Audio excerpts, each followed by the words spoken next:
প্রতিদিনের মতো আজকে চা দিয়ে রুটি খাবো না, আজকে আমরা তাল দিয়ে রুটি খাবো। তো আমি তালের সাথে নারকেল আর চিনি মিশিয়ে নিলাম। এক্সট্রা ভাবে যদি কাঁচা নারকেল এবং চিনি মেশানো হয় তালের সাথে রুটি দিয়ে খেতে কিন্তু অনেক বেশি মজার হয়।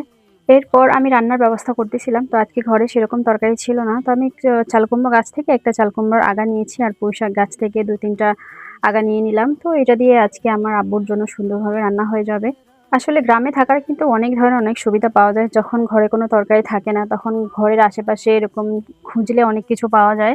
যেমন কচু গাছ থাকে, কচুর শাক করা যায়। তারপর কচু গাছের লতি থাকে, সেটাও কিন্তু এনে খাওয়া যায়। তারপর এই যে ঘরের আশেপাশে একটা চাল কুমড়ো গাছ বা একটা কুমড়ো, একটা লাউ গাছ বা একটা ঝিঙ্গে, একটা তরি, ঘরের আশেপাশে এরকম যদি ৪-৫ টা গাছ লাগানো যায়, তো যখন তরকারি থাকে না মাঝে, মাঝে এরকমভাবে নিজের গাছের তরকারি দিয়ে কিন্তু দিন কাটানো সম্ভব। এটা খুব একটা ভালো দিক। তবে আমি সেরকম কোনো গাছ-টাছ এখনো লাগাতে পারিনি। যাই হোক, রান্না তো শেষ করলাম। আর এদিকে আমার আব্বু হচ্ছে আমাকে নারকেলের যে পাতাগুলো পেয়েছে ওগুলো আমাকে কেটে দিচ্ছে আর আমি মুঠি বেঁধে নিচ্ছি।